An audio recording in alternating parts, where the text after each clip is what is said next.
Here we are. Carl, how's it going? Very fair and well.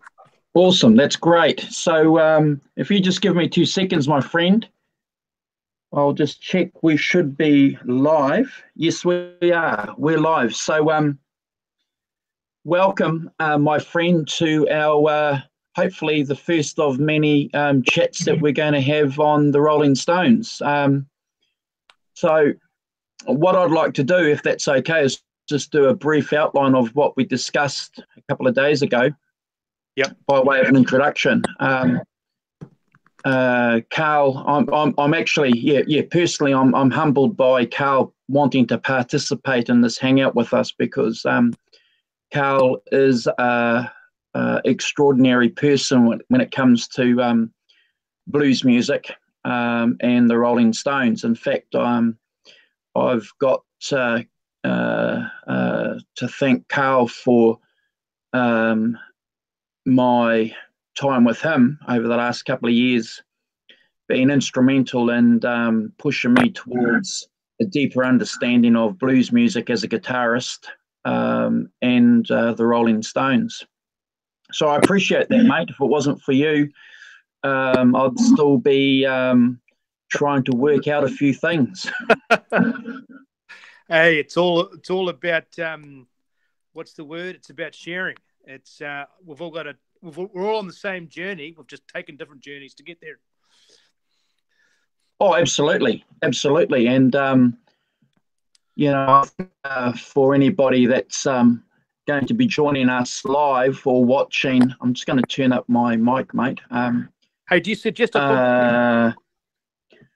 Carl spent quite a few years overseas in North America, gigging over there and playing with bands over there. So Carl has an international perspective when it comes to probably talking about blues music, but certainly the topic of our series, which will be on the Stones.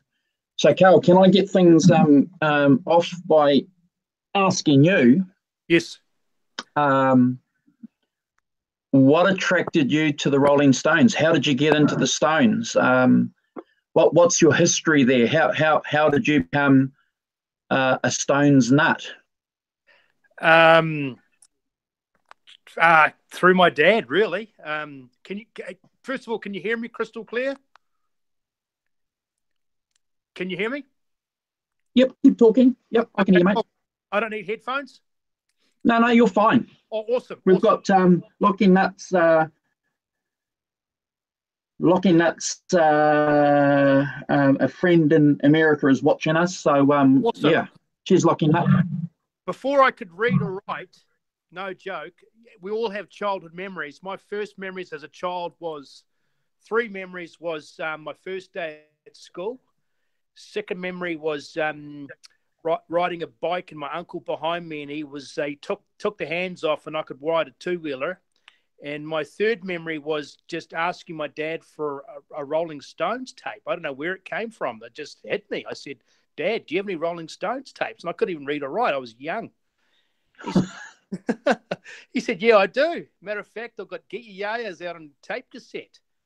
And I knew I couldn't read or write because I went into his drawer where his tape cassettes were, and I couldn't find it, but it was in there. And then he found it, and I just put it on. And I was young, and that's where it started. I don't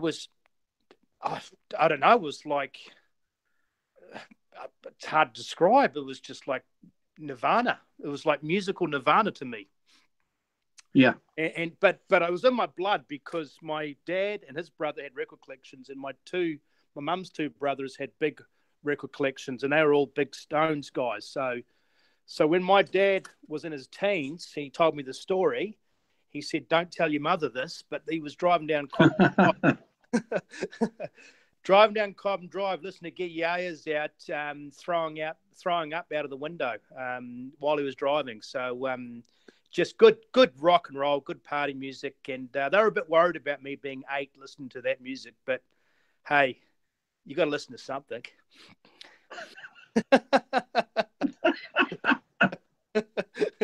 but it became a journey from there. I mean, after listening to that and wearing that tape out, I started to figure out, hey, these guys are deeper than just rock and roll. I mean, there's some blues on there, there's some Chuck Berry, and you read the liner notes when you begin to read, and you see C. Berry. Who's C. Berry? And you just start this journey, and then you find out about Chuck and how he basically helped start rock and roll, and who's Mississippi Fred McDowell, who's Robert Johnson. So the Rolling Stones are instrumental not only in being great guys and giving us great music, but even Mick Jagger said this: why are you listening to me sing King Bee? Why don't you listen to Slim Harpo? He does it better. So as great as they were humble, and they were actually the ultimate fans at the end of the day. And that's a great thing, because we're all fans, let's face it. But yeah, Get Your Eyes Out for me was a pivotal album, because it introduced the two guitar sound, it introduced blues, it introduced rock, it introduced the live sound. It got me into Gibsons, and then ultimately it made me appreciate and love valve gear, tube amps, which obviously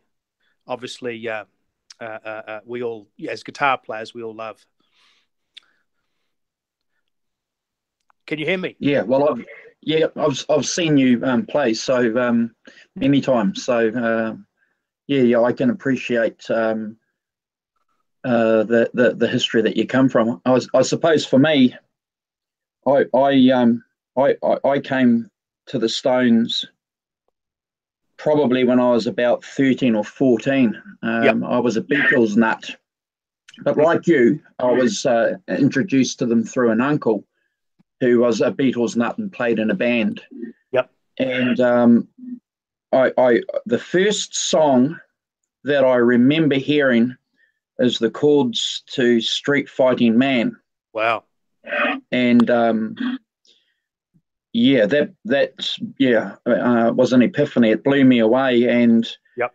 And I went through his record collection, listening to England's Just Make Fingers, Get Your Yayas Out too.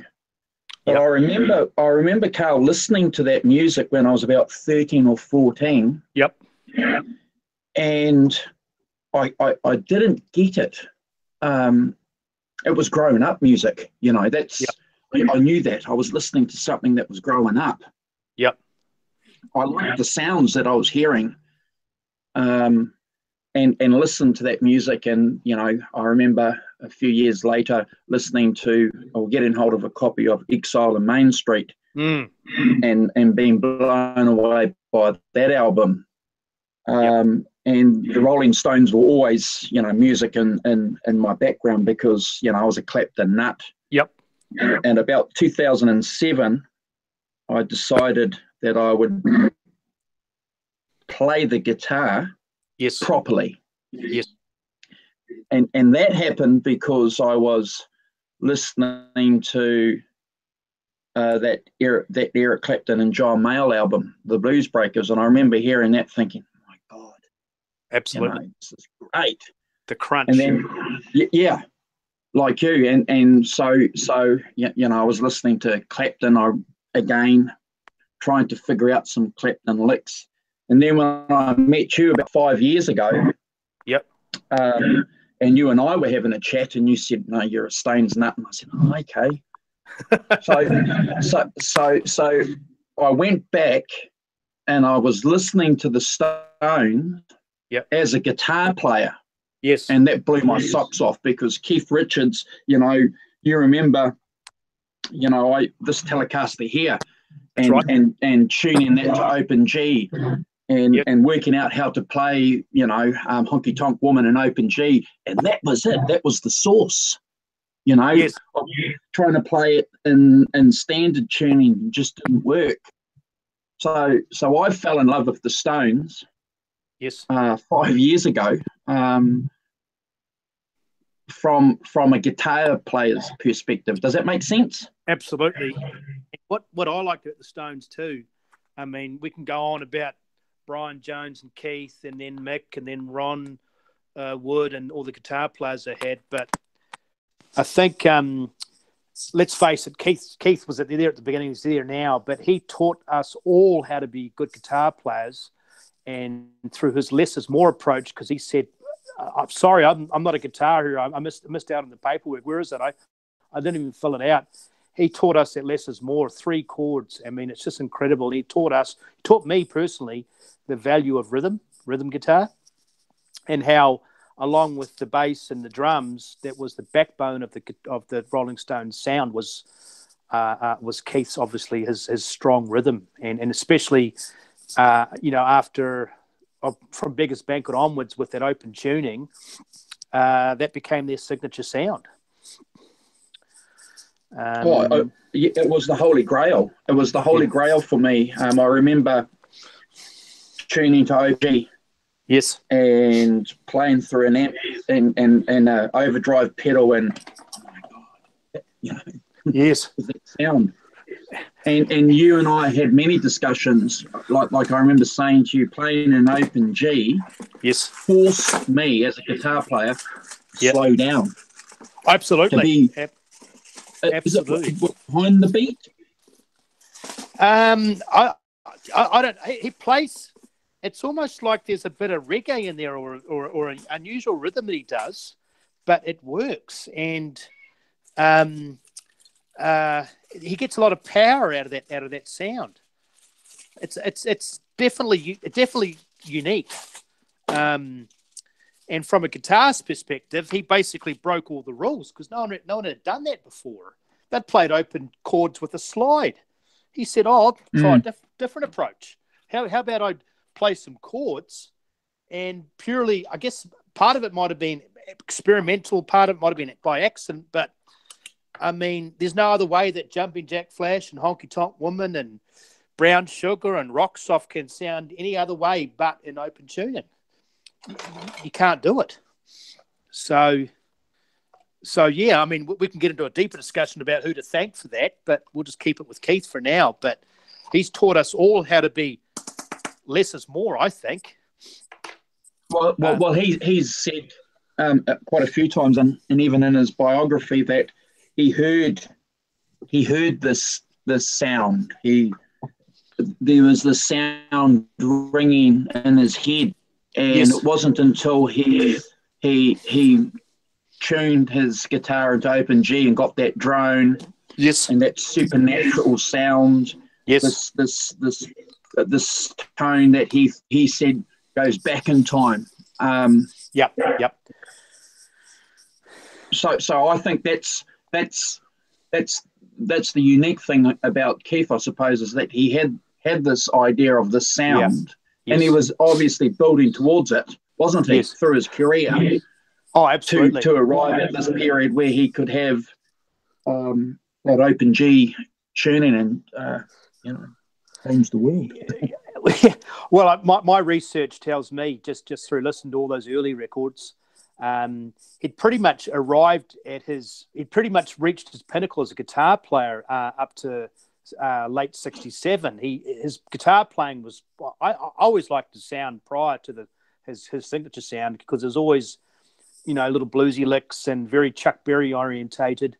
And he obviously liked a bit of country, and he picked away a little bit. And Aftermath, you saw a little bit of reaching out into some acoustic kind of sounds. But what actually happened is, after the Satanic Majesties experiment, they had in 1968. They had about 6 months off, and he said over the last 3-4 American tours, he'd accumulated all these blues records in '78. And he basically went back to school. He basically said, I'm trying to figure out how to play these songs, but I can't. And then he realized that they were in open tuning.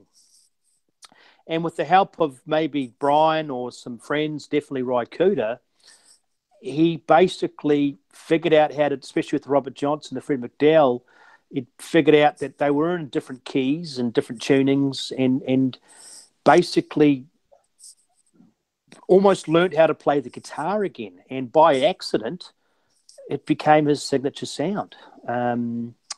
So, yes, wow. And then... Locking Nut, sorry to interrupt, but Locking Nut, who's in the chat with us, he's made a comment So that's he's been listening to the Stones since he was a kid. Yep. And he even liked the psychedelic Rolling Stones. So, Yeah. that's probably one discussion for later on about the pitfalls and the downfalls of the psychedelic period. But we won't talk about that at the moment. I tell you what, there's about 4 songs on Satanic Majesties I really like. On With the Show, 2,000 Light Years from Home. But half it's good, half it's it's just too out there. But you'll say that for another conversation. No, but I agree with you when you said earlier that Keith did his homework. He certainly did. He and obviously Brian too. They were listening to all these blues records. And they had to have, for them to understand about this tuning for this band. Yes. And listening to these albums, I didn't know anything about open tuning. I didn't know. There was no YouTube around. There was, the guitar magazines didn't say anything about open tuning or G. We didn't have all this information that people have now. Yes. It wasn't until, I was much older where I was showing what an open G tuning was. And in fact, I kept away from it because I didn't want that to pollute my guitar playing. Yeah. Well, I mean, that time that you showed me Start Me Up and I played it because I've always been too lazy to try open tuning because I just always been, for some reason, just a straight tuning kind of a guy. Not only is it quite easy, but the sound is amazing. And your eyes light up because it sounds just like the record. So you imagine the joy that Keith would have got with these riffs because nothing else had been played like that before. And it gave the whole band a good reason to really drive behind those chords. Just really, really, really, really unique. But yeah, no, I think Beggars Banquet. I think that's the start for me personally. The true definition of a rock blues album, and I think to this day it's stood the test of time. When you consider your Kings of Leon, your Black Crowes, your all these rock bands would have. I imagine most of them would have either heard it or have it in their collection. Because Keith even said, they couldn't have gone on the way they did after Satanic. They'd reached pretty much almost like a writer's block, really. They needed something different, something fresh. And so to coincide not only with that open tuning, they basically went back to the blues, their first love. So just goes to show I'm glad you mentioned I've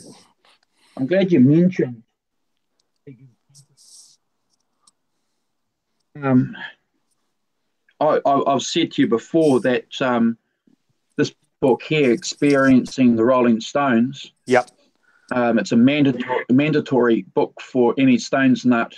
Okay. It's written by a guitar player. Awesome. So that's great because a guitar player is going to understand it. But what's really interesting about the Beggars Banquet album that you're talking about, it's the way that they had arranged the songs and the keys of the songs in the album. Like the first 1, 2, 3, 4, 5 songs are in the chord of E. Then Street Fighting Man is in C. Yes. Then Prodigal Son is in E. Stray Cat is Factory Girl in the key of D. And then it ends with Salt of the Earth in E. So the way that they have even arranged the songs on that album is a supernatural way of, well, that's to use this author's description. He calls it supernatural blues, but that's no accident. Obviously that's Jimmy Miller and his influence about how these songs and the tonal variations between the songs and how that whole album fits together in a tone. Yes. Absolutely, absolutely. There was, but a lot of people don't realise, and if you read up about this, about Keith and Mick and Brian, and is not only were they musicians, but they were actually very intelligent guys. And that's one of the reasons why, and we'll talk about this a little bit, why pretty much, I mean, obviously the Beatles, Bob Dylan, they basically made a lot of people unemployed, because with that British beat boom, a lot of those guys couldn't stand the test of time after the beat boom died out, and these guys started to write not only good songs, but and you mentioned the word Street Fighting Man, but songs of the time, of relevancy to what they were living in at that stage. You know, riots and changing of governments and blues and rock, and everything had a bit of an edge. So that's another reason why we like them, is because they're real. They're actually they're not pop artists as we've got to know through the radio. They actually, I think people could appreciate them even more from not only from a guitar standpoint, not only from a band standpoint, but from actually writers of their time. Well, you and I have discussed this before quite a few times, and I'm a Beatles nut. Yep. But one of the reasons why the Stones continued and surpassed the Beatles is because of their blues roots. Absolutely, And you know, the Beatles didn't have a blues root. You know, they were rock and roll, rockabilly. You know, folk, skiffle. Yeah. But it was because of that blues heritage that they understood very early on, and going back to renegotiate that heritage, starting with Beggars Banquet, allowed them to go and blow the Beatles out of the water. Pretty much. And if you look at that 69 tour, and unfortunately they don't really show much about the supporting acts, but not only was Jimi Hendrix hanging out backstage, but the Rolling Stones were the main act, but they were supported by B.B. King and Ike and Tina Turner. Can you imagine that? The Stones were like, we're just some pimply little white kids, but how come we're supporting our idols? They should be supporting us. I mean, sorry, we should be supporting them. So it just goes to show you that blues was it was a bedrock of everything. And if you look through their career, Etta James has done a cover of Miss You. Even the soul artists loved them. Obviously Chuck Berry, but Otis Redding did a version of Satisfaction. They're just heavyweights, because it's almost like the people they were paying back were paying them back. It was, that's the beauty of their music, is it was full circle. Would you say too that the Stones, for example, influenced the Faces as well? Absolutely, yeah. Well, there's actually this is actually not a quote. This is actually true. When the Faces were touring America in the early 70s, when they would warm up to do their live shows, they would get prepped by listening to Get Your Yayas Out. You know about that? Yeah. Oh, you knew that? Okay. Yeah. So was it Stay With Me, or one of those Rocky songs? It's got Get Your Yayas written all over it.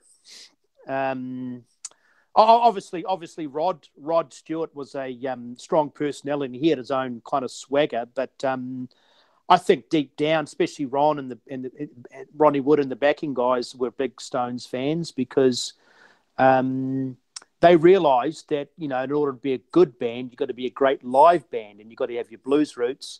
Hey, you've got to have a few pop songs to please the radio fan base. But I think the Stones created not only the blueprint, but the recipe for all live acts as well, I think. I mean, look, you could even go to American bands, that Aerosmith, I'm not a big Aerosmith fan, unfortunately, but that the Glimmer Twin, Toxic Twin, they started it.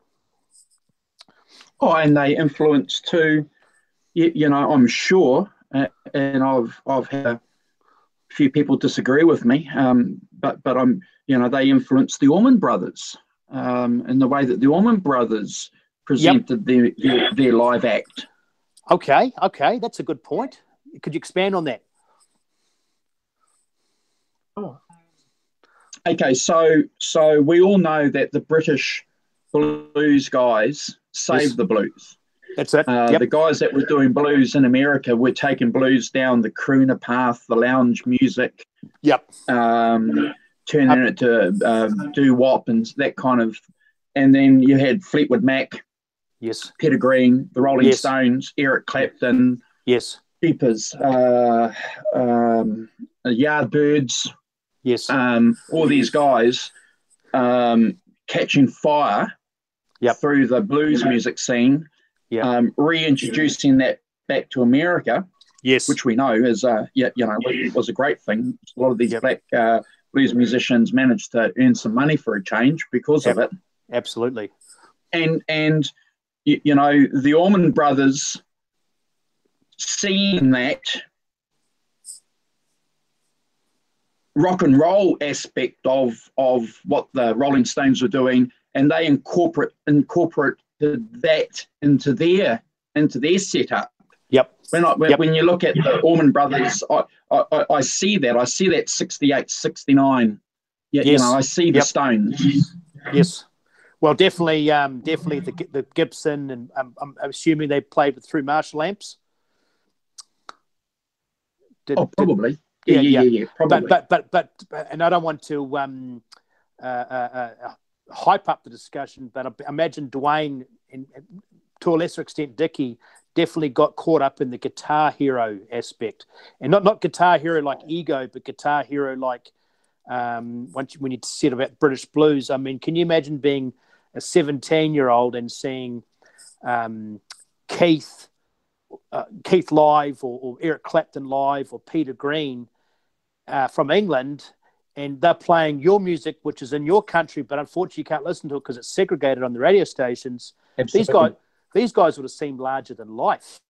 And to this day, the music is even better because there's so much crap out there now that these guys were guitar heroes. Let's face it, because I don't want to use the word gods, but they were just larger than life.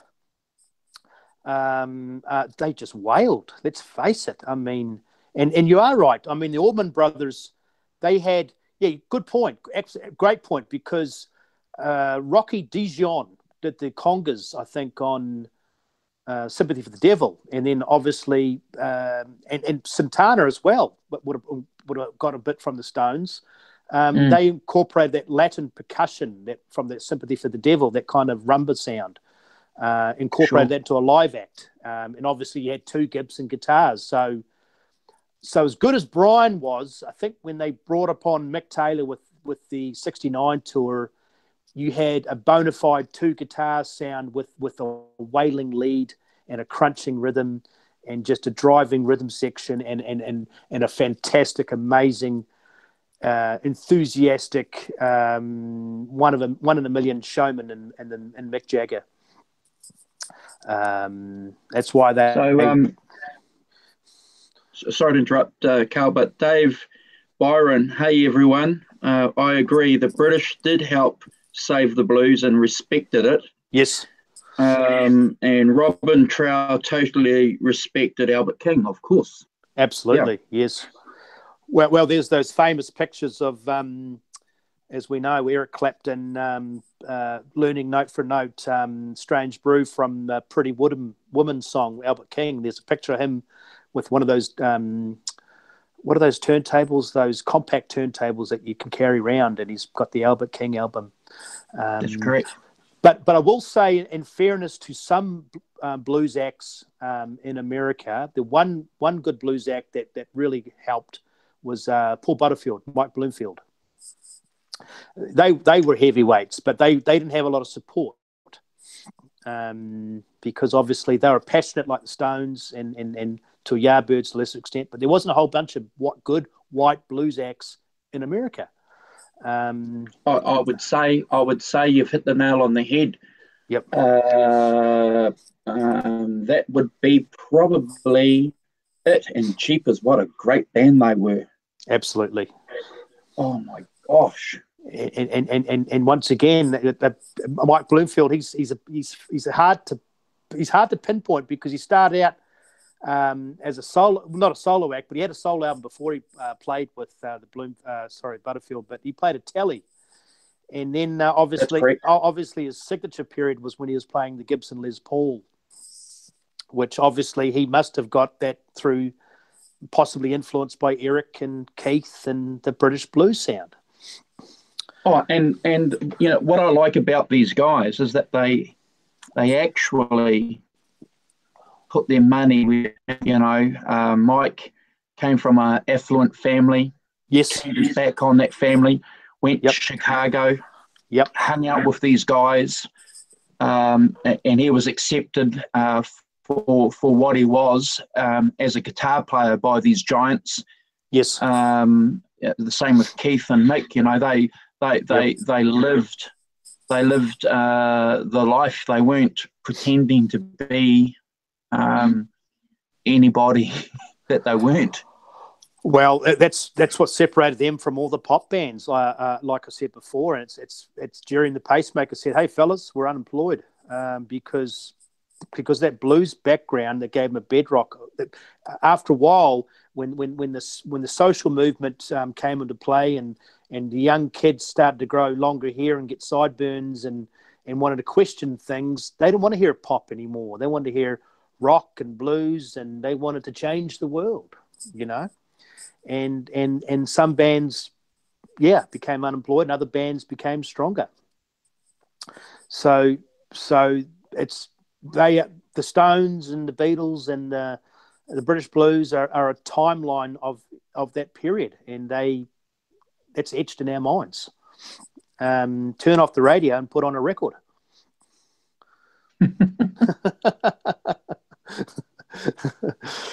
You want to hear about what happened in London? Put on Beggars Banquet, Street Fighting Man.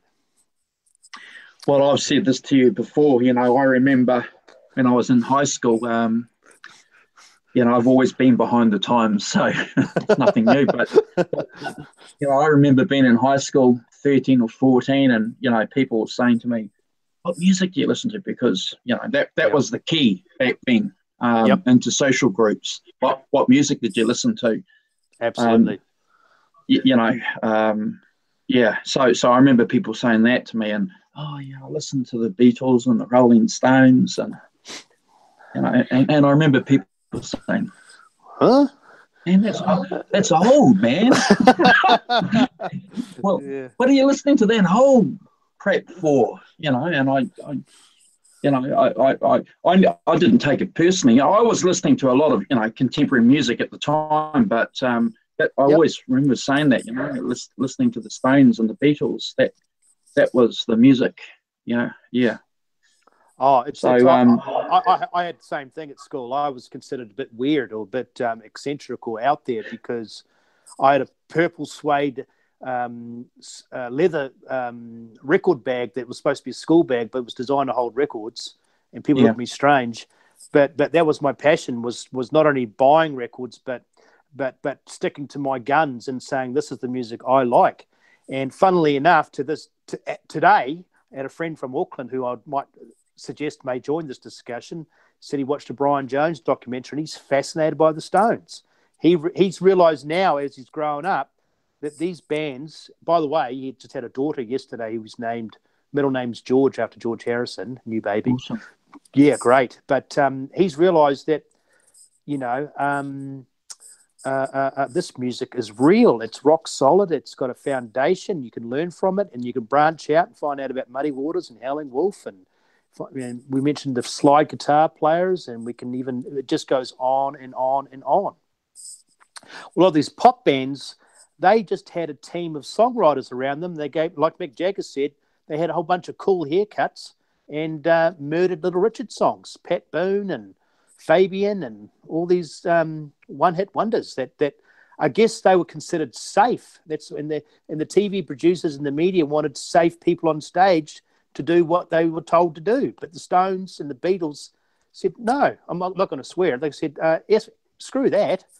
We are individuals. This is what we love doing. We ain't going to compromise. And that's another reason I think people love the Stones and the Beatles and the British Blues is they did not compromise. They don't want to be pigeonholed. Dave Byron in the chat, Carl, makes a comment that Mick Taylor rocked. So we're not going to disagree with that. Oh, he's And incredible. he makes another comment saying, Dave says that I heard that Jimmy Page loved Chicago blues. Absolutely. R3, who's also in the chats in Chicago. Dave, his wife, and I are from Chicago. Now they live in SWFL. What's SWFL? And his mum is from Birmingham, England. So yeah. SWFL. That'd be Southwest Florida. Southwest Florida. Don't know. Maybe. Okay. But I agree with you. I think it's an interesting period of history that we've seen. You know, the Beatles, the Rolling Stones, they lived together, they rehearsed together, they wrote songs together. Yep. They were a band in the true sense of the word. You know, today. And like a family too, the family. I mean, prior to Brian Jones departing, it was the same guys, just like the Beatles, the same guys in the band. There was a different family, a gelling aspect too, which with a lot of bands, as you know, and Chuck Berry's guilty of this. He's the showman. He just has pickup bands. So I think the Stones and the Beatles taught us all as well that it's not only a love of music, but it's like a family as well. So through all the ups and downs. Absolutely. Now, I was just going to say too, it's quite funny. We're talking about the Stones not compromising. And there's that famous clip where I think Dean Martin was had his. I think he was either covering for Ed Sullivan or he had his own little TV show, and he said it was his own show. Yeah, and now 5 swinging boys from London. I don't know what they're called, Rolling Stones or something. I've been rolled while I was stoned myself. And and he was basically, as Keith said, he was acting flippant. He was basically mocking them. And Dean Martin did not know the future. He obviously was caught up in that good old boys club of, like you mentioned before, cabaret music, swinging music, jazz, you know, all that sort of stuff. He could not see the future, and the future was young people were asking questions. They wanted to know. Especially in America, they'd been deprived. They'd been basically force-fed radio music. And when these Stones came on, it was like someone opened up the gate. The floodgates opened. And, it's much like today. It's much like today, Carl. Nothing's changed. You know, young people are force-fed rubbish. Absolutely. You know, I was talking to you, our mutual friend Cookie from, is it Trax or Tandy's? Cookie. Sure. We were talking about Beyonce, and I know that's not a good word on the show, but he's trying to bring up a point. He said, Carl, they have upwards of 25 people in a boardroom who are paid songwriters to come up with a catchy hook for these people. They're writing about nothing that's catchy to appeal to people. So once again, the Stones did not compromise. Once they became songwriters, got their own sound, they just grew. And like you said, the Allmans, the American bands flourished because of it. Huge. Well, I remember listening to that live album, that Fillmore album. I was probably about 22, 23 when I first heard that. Yes. Half drunk at a party. Yes. It blew me away. Oh, and the other thing too was and you and I were listening to that band on the way to Auckland to see a rock group R&S, and I couldn't believe how tight the band was. So that tells you that we talked about Dwayne, but Greg being a band leader. Oh, and Barry, the bass player, they were tight, man. Unbelievable. They were tight. And that because Stones, let's face it, the Stones were a good time band, and we loved them. They're edgy, but they can be just human on one day. They can be really off. But that particular album, think Greg and Dwayne took it up another level as far as blues and how it, and how it's can be played in a rock arena, and obviously branching out into a little bit of jazz as well and improv, but just amazing, just real special. Yeah, I think, seeing with talking about the Allman Brothers, I remember recently watching that Stevie Ray Vaughan documentary, and they were charting Stevie Ray Vaughan's history. Yes. And the history of the music that he was listening to. And the person making the comments on the film said something very interesting which stuck in my mind. And they were paying respect to the British blues guys and the British blues bands, saving the blues. Yes. But the Allman Brothers heard that and gave blues an authenticity because they were Americans that probably these British bands couldn't give. I thought that was an interesting comment. Yep. Hey, I just had a call come through, but I've declined it. Because obviously this is the priority. Sure. But hey, just in case we cut out, that's all. And I want to touch on this a little bit too, because I've thought about this long and hard, and there's just these beautiful connections. You mentioned about the Allmans, and obviously Dwayne and Eric were close, and then obviously Eric was at the forefront of not only a young blues guitar player, a great blues guitar player, but obviously with that Gibson and Marshall combination, creating that, as we now know, that blues rock sound. But Peter Green and Danny Kerwin, which is another subject altogether, I think they were really instrumental in the twin guitar sound of the Allman Brothers as well. So it all goes back to those British blues guys, and obviously the Gibsons and that valve sound. But it's just, isn't it great how that transatlantic crossing, all these young guys, everyone kind of like bounced off each other. Just beautiful. Just beautiful. What I think's amazing is that two guys like you and I on the arse end of the world, get caught up in that whole transatlantic crossing that you just mentioned. And it becomes who we are individually as musicians and music fans. I just couldn't imagine my life without, Clapton, the Stones, and the Beatles. Clapton, as you know, I'm Clapton nut. Gave me the starting point to go back and research Robert Johnson. All these muddy waters. Because you're reading, back when we were young, we didn't have YouTube or Google, so you had to go and buy music magazines. And so you'd read an article and they'd make a reference about muddy waters. So you'd go to the record shop in town and say, have you got a muddy water? There'd be no Muddy Waters records. No. Maybe on a CD, a compilation somewhere. Yeah, and that wasn't that long ago. But you look at the situation we have now with Spotify, with YouTube. Oh, we are so overloaded with content, and we're so spoiled that I admire those guys even more because, like you said, in New Zealand you had one channel for TV.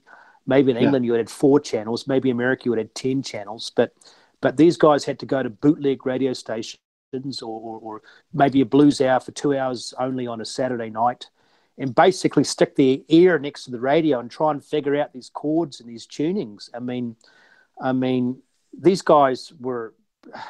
It just shows you that not only their level of passion, but their level of discipline. Not necessarily to get it right, but to share it with the world. I admire them even more because of that. Because you and I can right now switch off, go to YouTube, find some Muddy Waters live concert, see Pee Wee Madison play. She's 19 years old. Oh, it's in the key of G, easy. These guys didn't have it like that.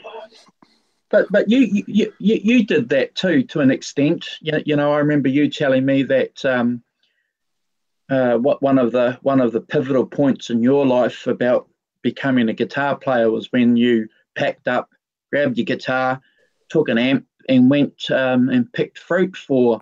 Oh, that's right. Yep. For 3 months and away from home, and you were going to pick fruit, and you came back. Well, after selling your soul to the devil, of course. Yeah. I went to Scottsdale. You were picking. I'm sure you came back a guitar player. I went to a place called Scottsdale, Mississippi, which is 10 kilometers east of Hastings. We picked kiwi fruit. Yeah. But actually, to our credit, because you and I are both relatively new to the YouTube modern age, but I was listening through. I was trying to figure all that through a tape cassette, and they did have a few tab books in those days, but I had to figure a lot of it out by ear. But it was even harder for those guys back then because, they just wasn't as accessible. Well, can I just mention this? So Dave Bryant in the chat, Carl, is saying this is a great chat, guys. Thanks, Dave. Orman, Stevie Ray Vaughan, British Blue guys are absolutely great. British do deserve credit for reigniting the blues and bringing the blues rock. Awesome. So, yeah, thanks for the kind words, Dave. Thank you, Dave. R2, R3 Lockie Nuts says, we have a great guitar community here, Dave. And R2 and R2, R3 and I are good friends. We've met on another show. So we hook up every now and again. He's a top man. Yes. He's a guitar nut. And I'm glad our friends come to see you on this wonderful platform called YouTube. Yeah, and again, I have to agree with what these guys are saying. You know, young guys today and young girls have a wealth of information in front of us. Like Carl was saying before, you know, you had to work stuff out. I remember my friends and I taking turns running into Shearer's music store, trying to memorize from the chord book chords to a song, you know, and running out saying, oh, it's E, A, and D, you know.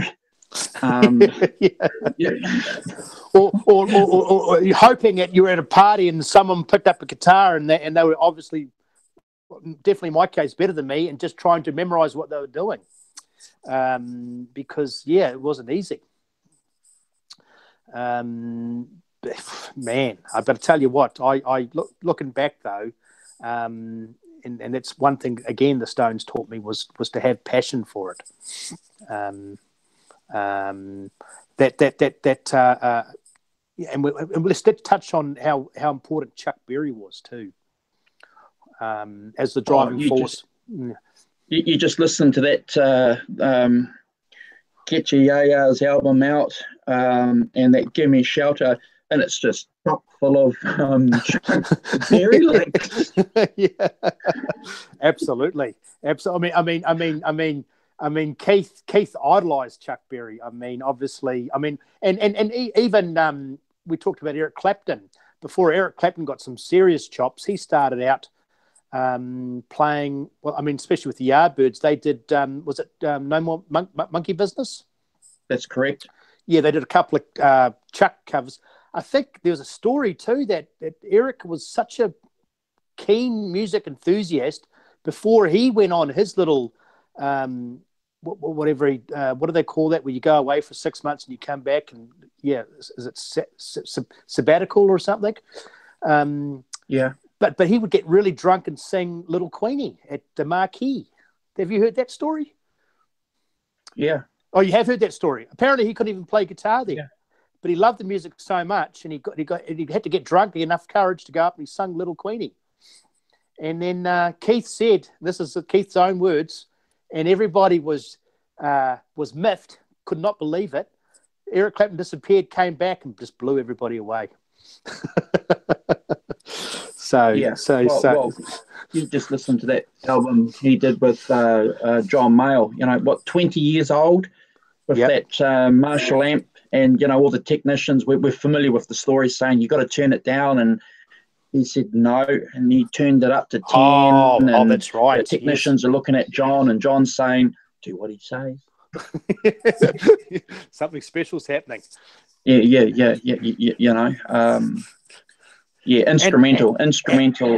And I think Eric, to his genius, who, and once again, I want to emphasize that these guys were very intelligent, was only trying to emulate the sound he heard off the records, which was that distorted sound. And we mentioned Ike Turner, Otis Rush. You listen to those early blues records. There's a famous record from Pat Hare, and he did a certain chord progression. And we talk about the first bass lick from the Maddox Brothers that when he slapped the bass, it caused rockabilly, which caused rock and roll. But there's a couple of chords that a blues guy did that started apparently the first heavy metal power chords.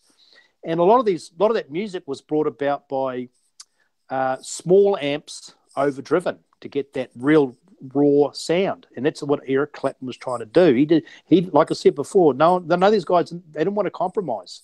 They wanted to be like their idols. Well, that's correct. That he wanted that Marshall amp that he got. He wanted to replicate the sound that Freddie King was making with a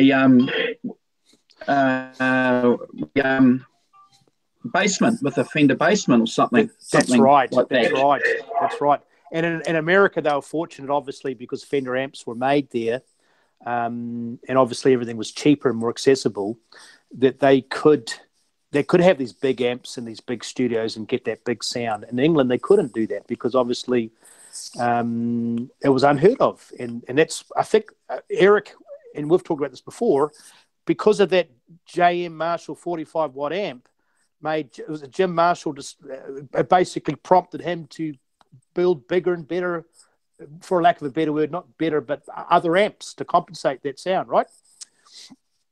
Well, yes, and I think this is, again, one of the reasons why the Stones deserve so much credit, because they were playing with Fender amps early on. They had management that made sure that these guys were playing good gear.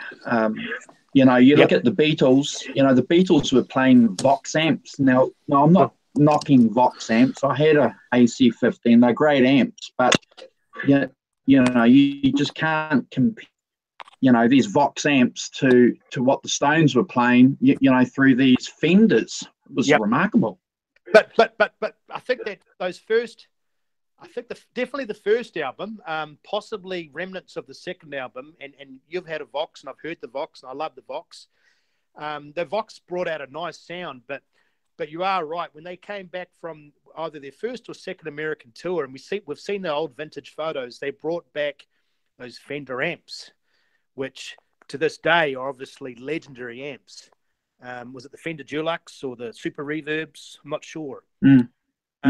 And there's that famous clip on the Tammy Show, 1964, and they both had, Brian and Keith, amazing sound, both had the speaker cabinet with the separate heads, Fender heads, and the sound was just glorious. And obviously they brought that back to England and obviously used them as their primary studio amps.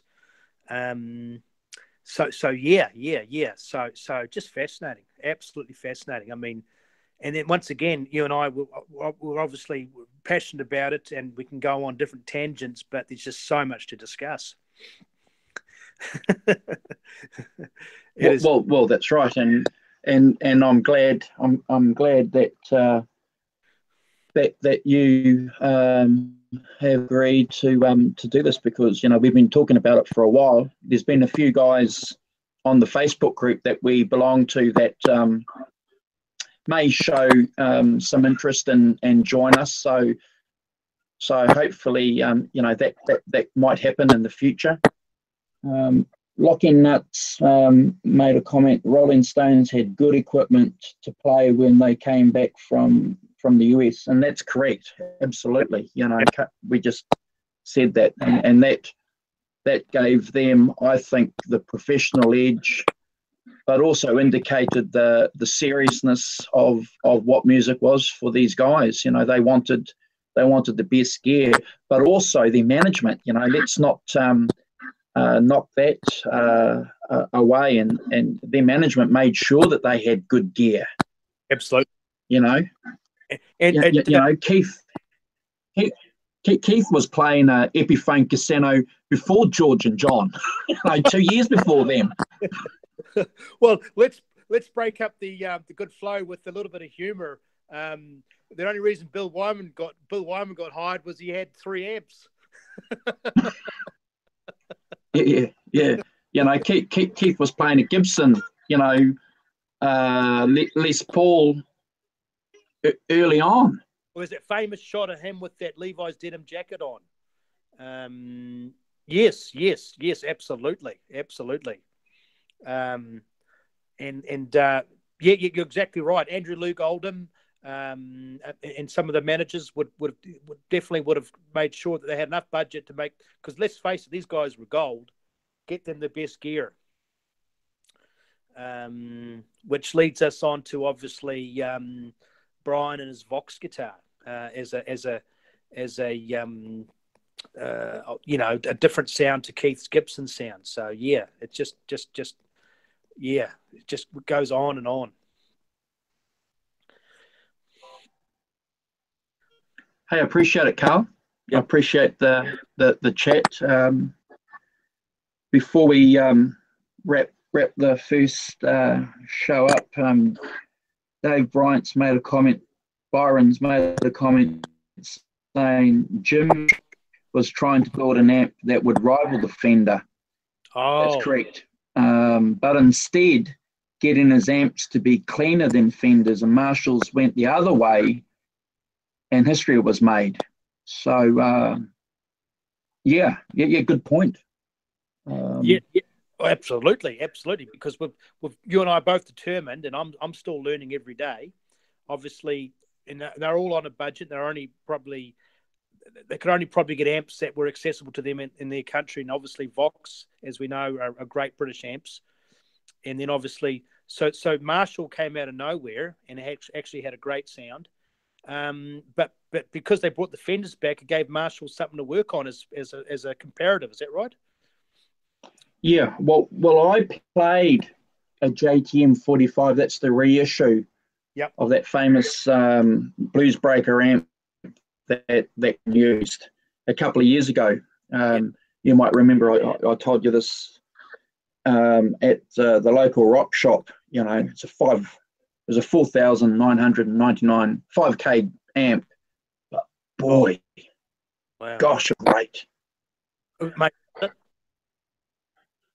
so you had that same, because obviously what struck me with that particular album, let's forget about Eric's great guitar playing, was the mid-range and the thickness of that tone and obviously the sustain. It sounded like it had all that. It was just it just had it in bucket loads. Yep. And no pedal.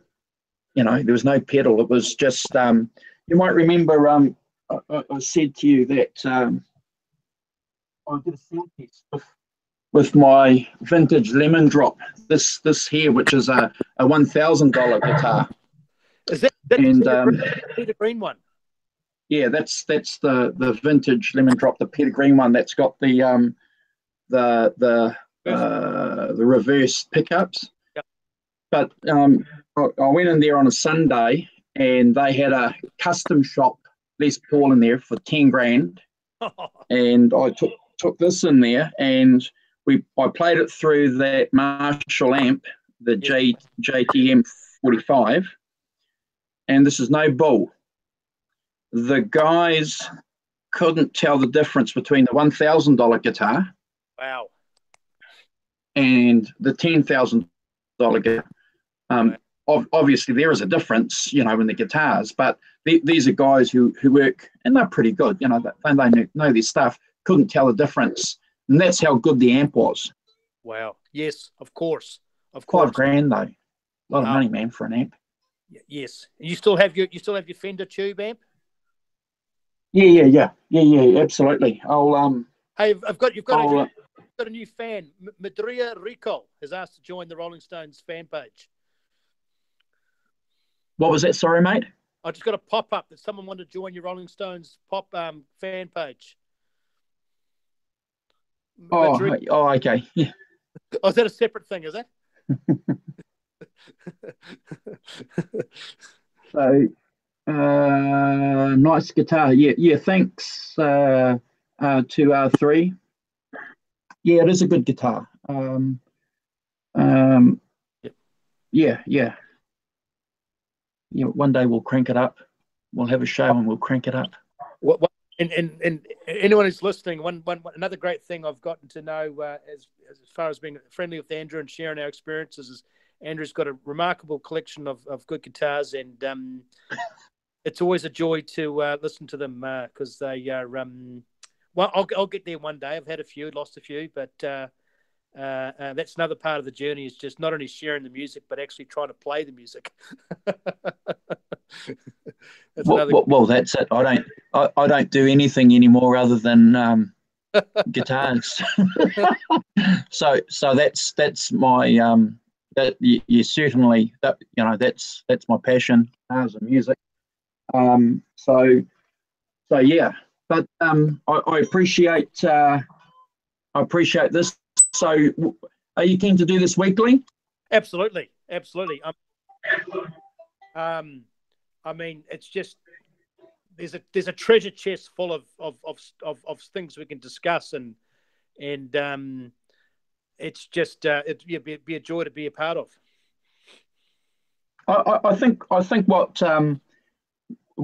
what we should do, if it's I'm open to any suggestion you might have to offer, but instead of starting from the first album and working our way forward, why don't we start from the latest album, the blues album that they released a couple of years ago.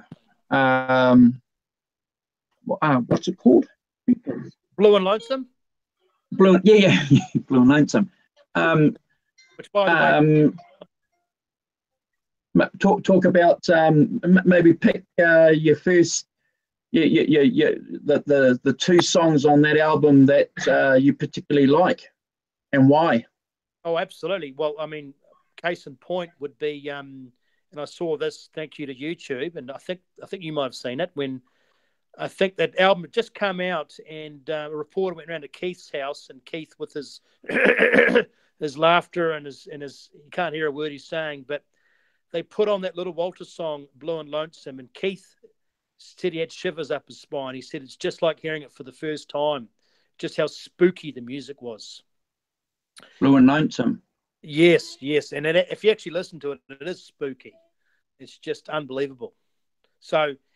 Well, yeah, good point. Great point. Here's the Stones, and you and I were traveling around in the RNS vehicle, and Keith's solo album is and Mick sounding as young as ever. These guys are just immortal, almost, aren't they? You know. Well, that's right. They've got. Aren't they gigging at the moment? The No Filter tour. They're gigging. Charlie's birthday was yesterday, and a couple of days ago. The young pup had his birthday, 70, or Ronnie Wood, or did he turn 71? And he's considered the youngster of the group. Yeah. I mean, how? So, talking about Ronnie, I have a love-hate relationship with Ronnie. I love some of the stuff that he does, and some stuff, some of his chops I don't like. That stuff that he was doing with the faces, though, is phenomenal. Yeah, it's almost like he's taken a back seat. I mean, obviously Keith's the driving sound, and Ronnie's like a I wouldn't say a little brother, but he's almost like fills in when Keith messes up. I'm not sure. I mean, like you say, Ron's done some nice pieces of the Stones, like the pedal steel on Faraway Eyes, and some of the lead on. Some Girls was pretty good.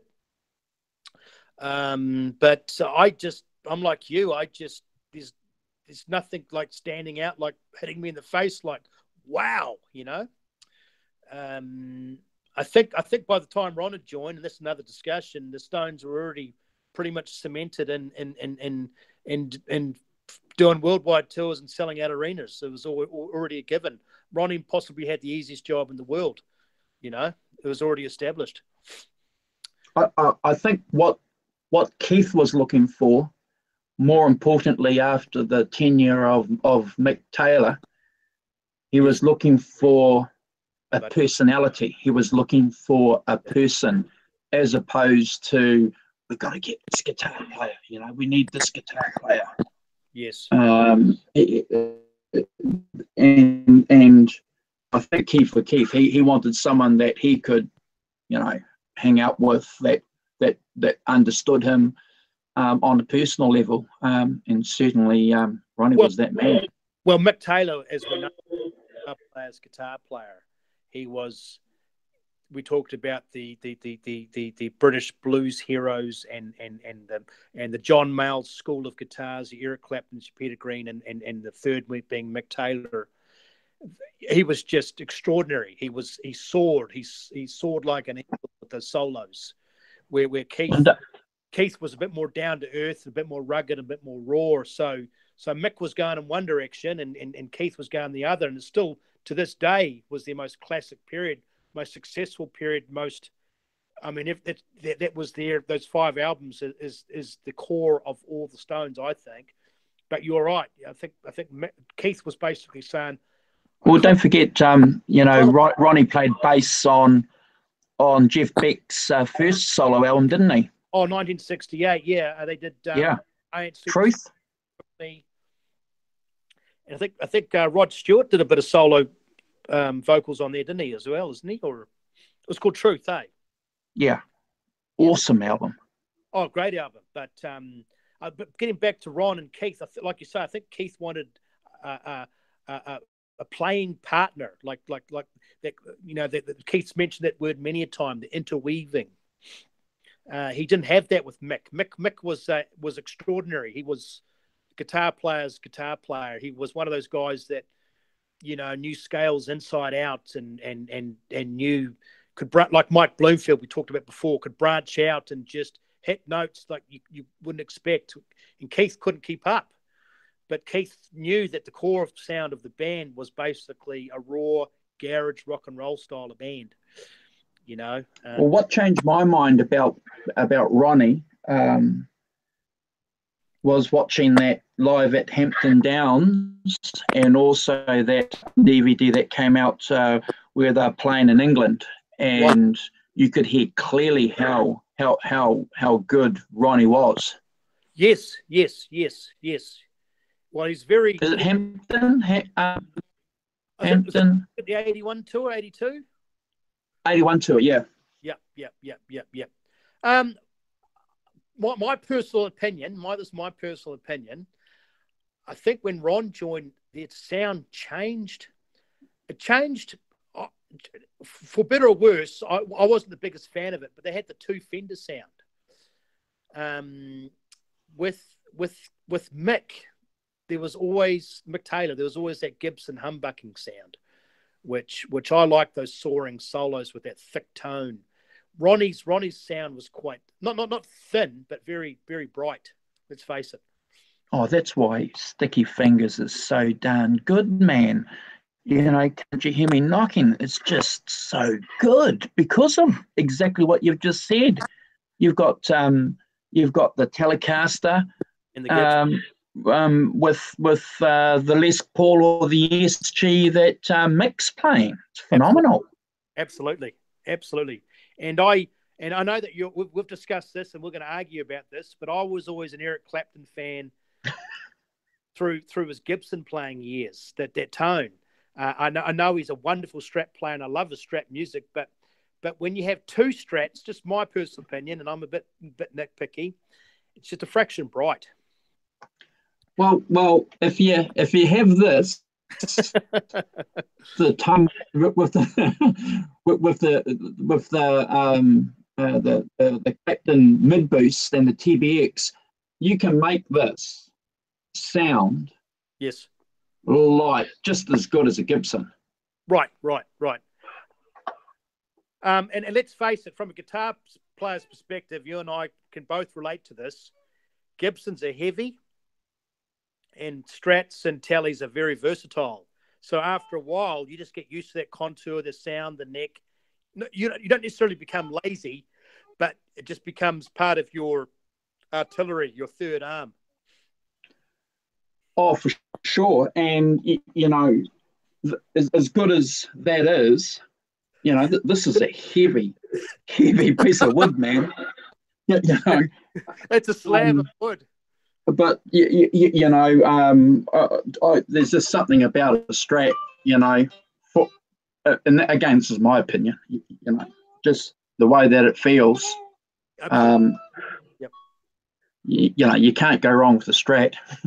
I think if you had two guitars, part of you would lean towards the Gibson because of the sound, but as far as just laziness in the field, you'd lean more towards the Strat. If you were to pick up a guitar to go on stage, you'd get used to the Strat more, I think, or the Telly. Because once again, definitely the Strat. Absolutely, the Strat. Yeah, absolutely. Yeah. It's just it's just such a.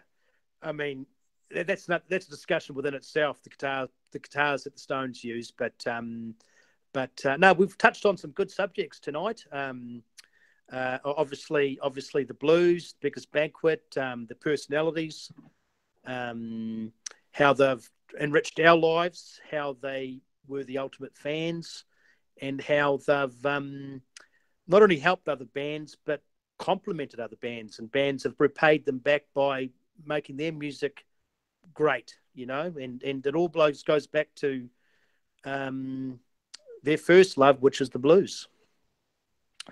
And absolutely. We could talk about that famous story, but I'll sound like a parrot, and I'm not going to mention it. But the 5-year-olds hanging out and having ice creams, and then the 17-year-old kids meeting each other at the Dartford train stations. Where'd you get those records? Okay, so well, I appreciate your time, Carl. I know that you've been that you're busy, and I think we've opened up a can of worms. Absolutely. And I'll look forward to sharing more about your experiences and your expertise on the Stones and blues music. So we'll do a live feed next week. Yep. So next week we'll discuss the Blue and Lonesome album, and then how Mick and Keith wanted to do an album to say we've done the full circle, we've done everything, we're going back to our first love, and we could even touch on like you mentioned, some of the songs and who wrote the songs and the personalities of Little Walter or Muddy Waters or whoever as well, and just touch on that a bit. Sure. So before we log off, I'd like to say before we log off, say thanks to the guys that joined us in the chat: Michael B, Dave Byron, R2, R3, Locking Nut. Appreciated your comments, and these guys are having a chat amongst themselves. Happy Sunday from down under, Michael B. Cheers, Michael. Are the Stones in Oz? Don't know. So appreciate your support, guys, and we'll tune in. Okay, so don't you hang up, pal. I'll finish the broadcast. Is there anything you want to say before we knock off? Oh, just the opportunity. Hello to all the guys out there that have either listened or had. Thank you for your input. It's a beautiful journey, and it's a journey that will never end. Cheers. Just get better. Awesome. So So just hold on, mate. I've just pressed